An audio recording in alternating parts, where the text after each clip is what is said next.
Dans quelques instants, on va donner la parole à nos invités. Denis Jacob, secrétaire général à Alternative Police CFDT, et Daniel Obono, député La France Insoumise de Paris. Mais avant, on revient sur les faits avec vous, Philippe Rossi.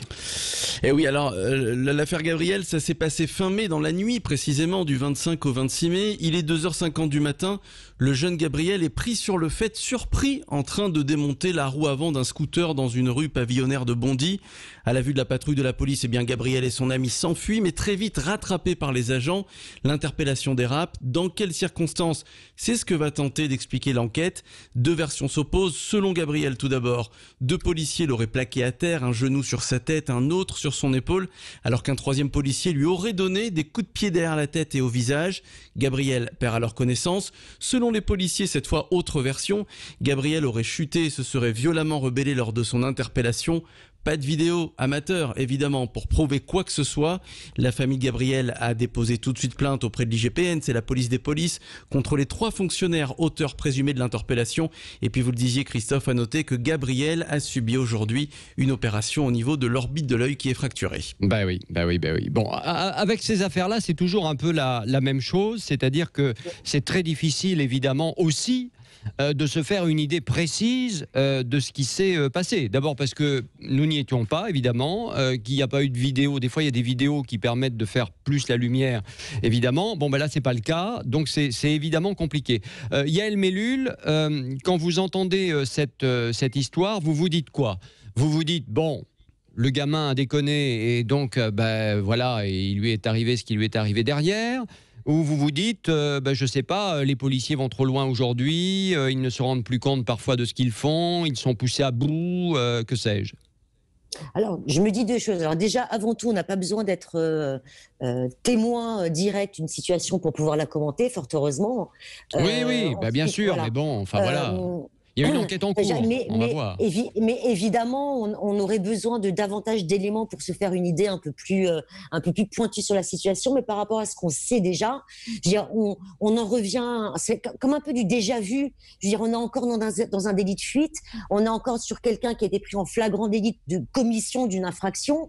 Après, sur les faits en eux-mêmes de violence policière,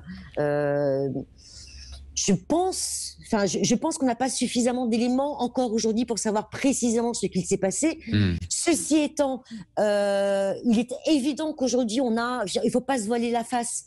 Cette peur, ce ressenti qu'on constate sur les réseaux sociaux, par exemple, qui s'embrasent dès qu'il y a ce genre d'incident grave, démontre qu'il y a un vrai problème aujourd'hui de relation entre la police et certaines communautés. Voilà, je veux dire, de certaines populations. Et même certains Français. Et absolument, puisque ça remonte voilà. aussi.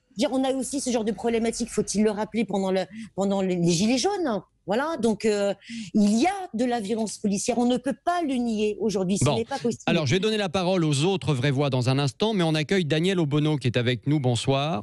Bonsoir. Merci d'être avec nous. Vous êtes député La France Insoumise de Paris. Je le rappelle, vous étiez hier soir à Bondy pour soutenir la famille de Gabriel et dénoncer justement les violences policières.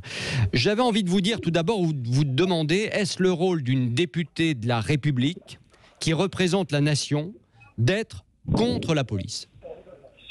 Déjà, peut-être pour préciser, il ne s'agit pas d'être contre la police. Je pense que mon rôle en tant que je suis une citoyenne aussi, mais aussi en tant que députée, je suis membre de la commission des lois qui s'occupe des questions notamment de droit, liberté et de sécurité. Et donc c'est précisément mon rôle de garantir que le gouvernement applique correctement la loi et le fait en assurant les droits et les libertés des citoyens et citoyennes. Donc j'étais pleinement dans mon rôle, comme nous le sommes à chaque fois que nous intervenons.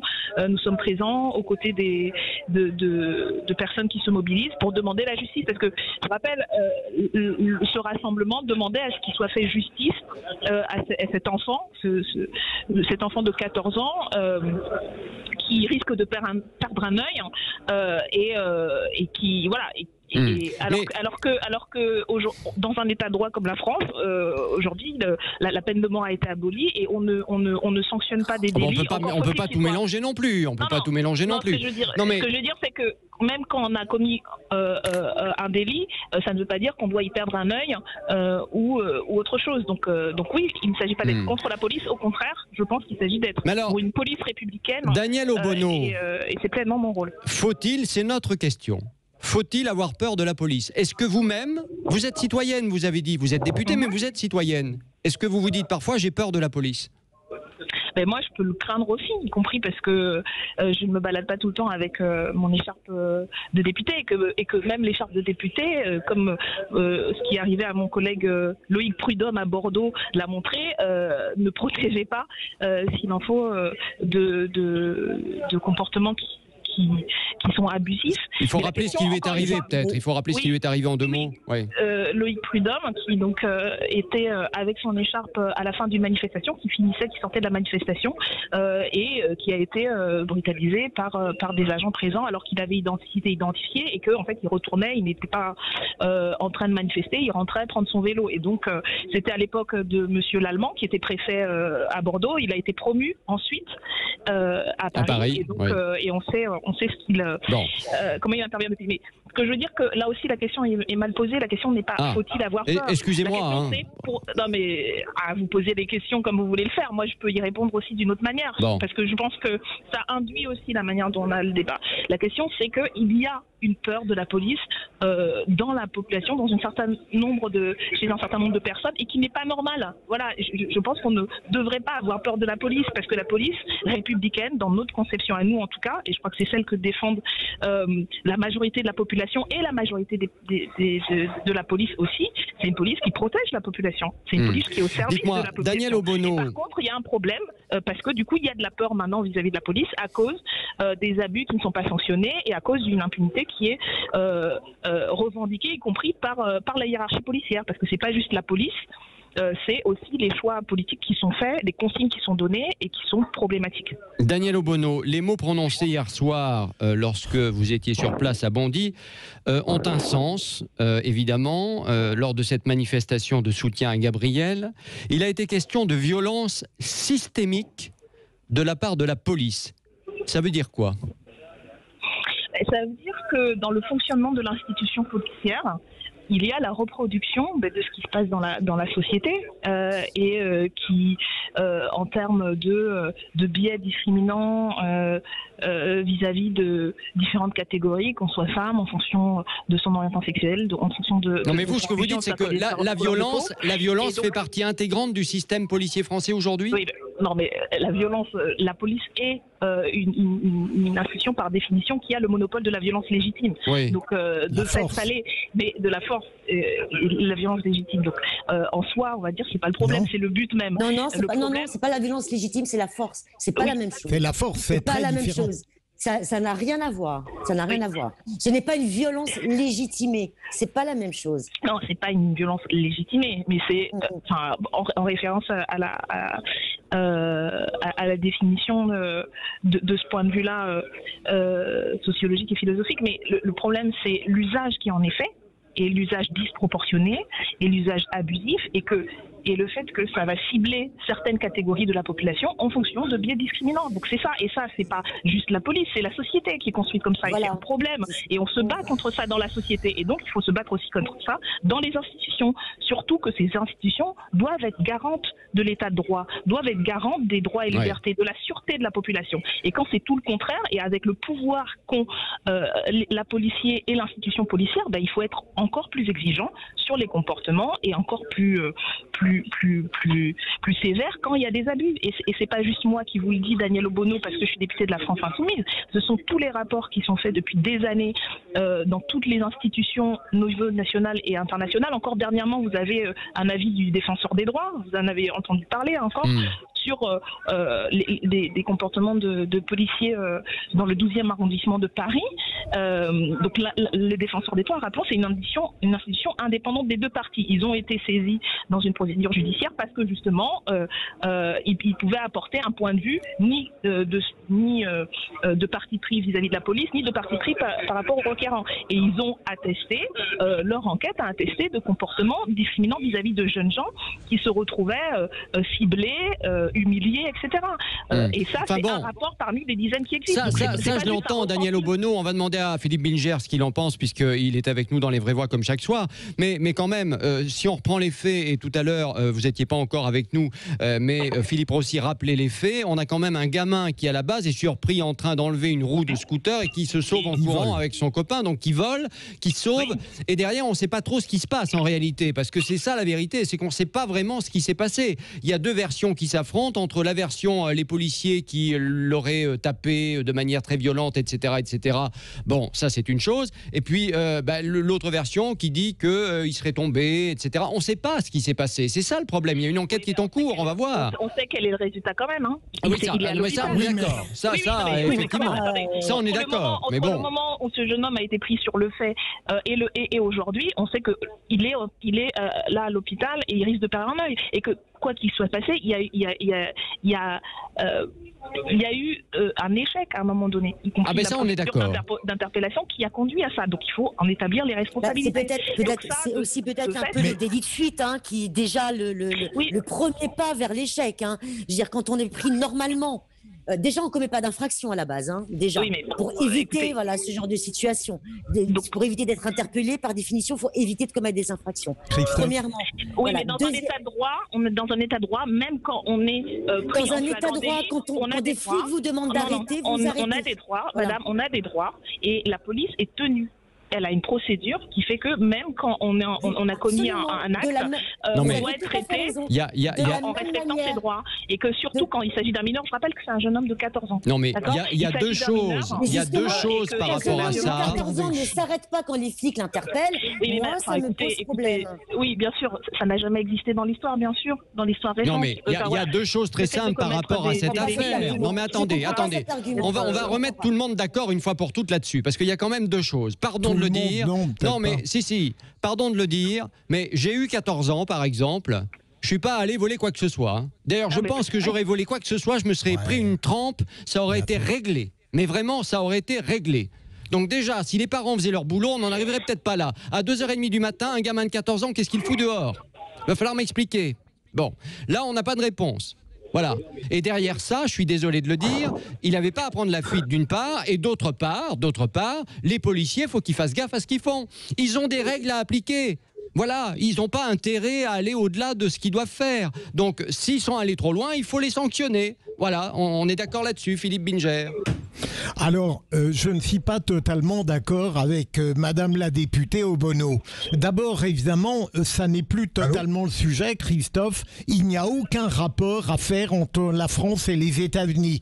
Premier point. Deuxième point, pour Gabriel, il est évident, vous venez de le rappeler, voilà un jeune homme qui a 14 ans, qui est à 2h30 du matin dehors de chez lui à Bondy, qui commet un vol et qui est interpellé, qui ne se laisse pas interpeller, et donc ensuite, bien sûr, son comportement laisse penser probablement qu'il ne s'est pas laissé appréhender sans aucune difficulté. Mais là où je pourrais être d'accord avec Madame la députée, moi je considère que la plupart des citoyens n'ont pas peur de la police. La police use d'une force légitime, et lorsqu'elle commet des violences illégitimes, elle doit être poursuivie et condamnée, c'est indiscutable. Mais ce qui me frappe dans votre intervention, Madame la députée, c'est que vous dites « je ne suis pas systématiquement contre la police » et en même temps, avant même de connaître le fond de l'affaire, avant même qu'on ait discuté des thèses antagonistes,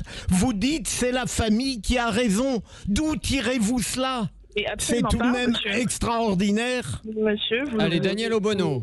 Vous surinterprétez mon propos. Je vous ai expliqué que j'étais présente à ce rassemblement et je soutenais la demande de la famille, qui n'est pas de dire elle a tort ou a raison, elle demande justice par rapport à ce qui est arrivé à ce jeune homme qui se retrouve aujourd'hui quel que soit, en fait, y compris le délit. Encore une fois, on pourrait, dans un autre régime, dans d'autres pays, on considère qu'on vous prend en train de commettre un délit, la sanction est tout de suite appliquée, pas de jugement, et on vous coupe un bras ou un truc comme ça. Soit, ça n'est pas le cas.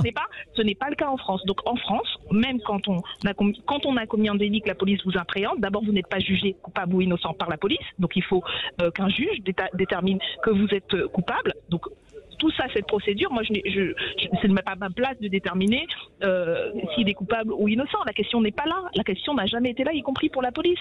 On demande à savoir qu'est-ce qui s'est passé et pourquoi est-ce que ce jeune homme, au moment où il est appréhendé et aujourd'hui, se retrouve à l'hôpital à avoir perdre un œil. Quand on demande justice, c'est ça. On demande que ça applique la loi et qu'on fasse la lumière et qu'on fasse, je finis là-dessus, on fasse la lumière sur les circonstances qui ont amené ce jeune homme Madame la députée, dans cette pourquoi donc ce n'est pas être pour ou contre une version de la police. Allez, rapidement, Philippe, allez-y. Mais pourquoi est-il fondamental que vous vous en mêliez? La famille dépose plainte, un point, c'est tout. Parce que c'est mon rôle, monsieur, en tant que député. Mais en quoi la famille dépose plainte? Monsieur, je vous explique. En tant que député, je suis en plus commissaire aux lois, donc qui s'intéresse particulièrement à ces questions.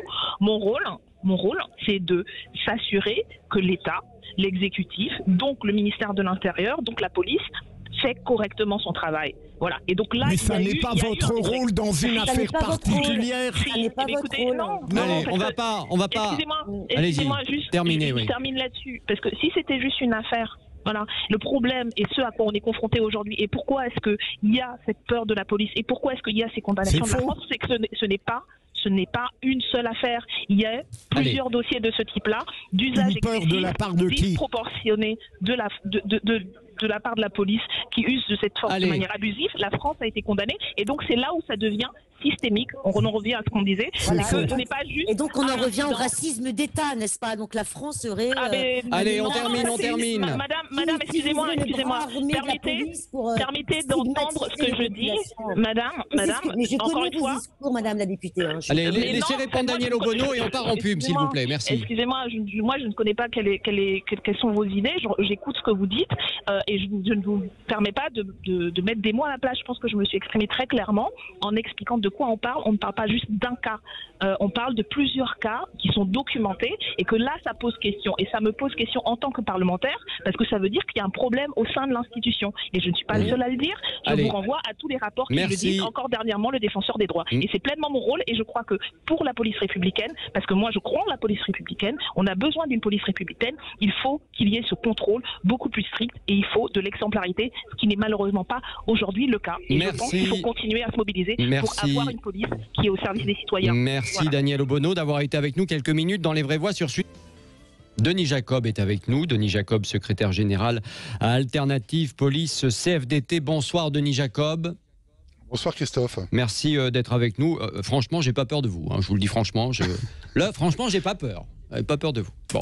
Non, on rigole, mais c'est pas drôle parce que cette affaire nous rappelle une nouvelle fois que on a presque toutes les semaines en ce moment des affaires où on parle de violences policières. Voilà, c'est une réalité. Là, on est sur un gamin, 14 ans, 40 kilos, en gros, voilà, qui habite Bondy, qui, en pleine nuit, à plus de 2 heures du matin, est surpris en train de démonter la roue d'un scooter, la roue avant, puis il s'enfuit en voyant les policiers, et après, on ne sait pas ce qui se passe. Ce qui est sûr, c'est que visiblement, donc, le rapport médical relève des blessures, qu'il est à l'hôpital cet après-midi, qu'il va peut-être perdre un œil. Qu'est-ce que vous avez, vous, comme information côté police ? Alors vous savez Christophe, vous m'avez déjà invité plusieurs fois dans votre émission et vous connaissez la position de mon organisation syndicale. Moi, je ne prends jamais parti d'une affaire en cours, ni d'un côté ni de l'autre. Tout simplement parce que j'étais pas sur place, que je ne sais pas ce qui s'est passé, dans quelles circonstances, qu'il y a pour le moment un gamin qui est gravement blessé. Bah oui. Comment il a été gravement blessé ? Je ne le sais pas. En tous les cas, combien même j'aurai des informations à ma disposition, il y a une enquête judiciaire en cours il y a une enquête de l'IGPN et je n'ai pas à me prononcer sur telle ou telle affaire. Ce que je peux dire, c'est que si les responsabilités du côté de la police sont clairement établies comme étant les fautifs de ces blessures, eh bien, ils devront être sanctionnés à la hauteur de la gravité des faits. Je l'ai toujours dit et je le dis encore. Il ne s'agit pas de ne pas défendre mes collègues, mais il ne s'agit pas non plus d'aller défendre l'indéfendable. C'est la position que j'ai toujours eue au titre d'Alternative Police CFDT. Et tant que je serai secrétaire général de cette organisation, je maintiendrai cette position. Parce que si on veut être compris de la population, d'une certaine population, parce que globalement, on est quand même apprécié et soutenu par la population. Mais il ne faut pas nier qu'il y a une partie de la population avec laquelle il y a une rupture. Il faut le dire. Et notamment dans les quartiers. Et notamment dans les quartiers c'est pas nouveau. C'est pas nouveau. Donc, c'est pas nouveau, mais vous savez, Christophe, moi j'ai vécu pendant 12 ans en quartier difficile, dont une des plus chaudes de l'Île-de-France, qui est la cité d'Orgemont, à Épinay-sur-Seine. Donc je la connais bien, et moi j'y ai connu des gens formidables. En grande majorité. Bien sûr. Des gens qui n'aspirent qu'à une chose, à vivre en tranquillité, qui se lèvent à 4 h du matin pour aller bosser, qui rentrent à 20 h, 21 h ou 22 h, parce qu'en plus ils cumulent les petits boulots, et donc ils font le boulot de la journée, ils font le nettoyage. Pour revenir à notre affaire, Denis Jacob, quand Danielle Obono, par exemple, qui hier était à cette manifestation à Bondy pour soutenir les parents de ce gamin, quand elle parle de violence systémique dans la police, c'est pas rien quand même. Violence systémique, ça veut dire quoi? Ça veut dire que c'est un système qui est installé dans un endroit précis, et là en l'occurrence dans la police. Oui, alors ça, moi, je m'oppose à ce genre d'assertion qui ne reflète pas la réalité des faits. Est-ce qu'il y a des dérapages dans la police? On dirait presque qu'elle parle de la police américaine avec l'affaire George Floyd. Franchement, non mais c'est vrai. Vous savez, c'est toute l'inquiétude que j'ai aujourd'hui. C'est qu'on essaye de transposer un problème américain dans notre pays. Non, il n'y a pas des violences policières quotidiennes où ce serait l'ordre établi dans l'institution. Oui, il peut y avoir des dérapages. Il ne faut pas le nier, et ce serait tout à notre honneur de dire qu'il y en a, de les reconnaître, et après c'est à la justice de les établir et de les sanctionner, mais certainement pas de dire que quotidiennement, le policier se lèverait le matin avec la joie d'aller foutre un coup de matraque à une personne. Ça, je ne le supporte pas. Oui. C'est le racisme. On parle de racisme. Stop au racisme. Oui, mais stop au racisme anti-flic aussi, parce que ça commence à bien faire. Le racisme n'a pas sa place dans la police nationale. Mais le racisme anti-flic n'a pas plus sa place dans notre société. On est là pour assurer la sécurité de nos concitoyens, la tranquillité, pour qu'ils vivent en toute sérénité. Pour autant, quand on a affaire à des individus qui commettent des délits et des crimes, notre rôle, c'est de les interpeller. Et s'il faut utiliser la force pour le faire, on le fait parce que la loi nous autorise. Utiliser la force, ça ne veut pas dire que ça se termine avec un gamin de 14 ans qui a des bleus partout, un œil qui pend, là, ou je ne sais quoi. Sait pas. Voilà. Là, en l'occurrence, on va attendre. Vous savez, Christophe, c'est parce que ça reste une affaire dramatique. Un enfant de 14 ans se retrouve blessé avec 30 jours ITT, quelles qu'en soient les circonstances, c'est dramatique. Mais quand on a une autre affaire qui va défrayer la chronique ce soir, au moment où je vous parle, c'est quoi? Un rassemblement devant le palais de justice de Paris en soutien au décès d'Adama Traoré. Ah oui. Je suis désolé, quand on a 3 expertises médicales, c'est pas la police qui fait les expertises médicales nom de nom, c'est pas la police qui prend des décisions de justice, et qu'on dit nous n'acceptons pas les expertises médicales parce que ça ne va pas dans le sens de ce qu'attend la police, ce n'est pas plus acceptable qu'un dérapage policier. Merci beaucoup d'avoir été avec nous, Denis Jacob. Je voulais donner la parole à Jean Dorido, mais malheureusement, on n'a pas le temps. Écoute, Jean, on se rattrapera la prochaine fois. Je suis confus. Je viendrai m'étendre sur votre canapé et puis on fera une petite séance ensemble. Voilà. Merci en tout cas. À la fin de notre débat.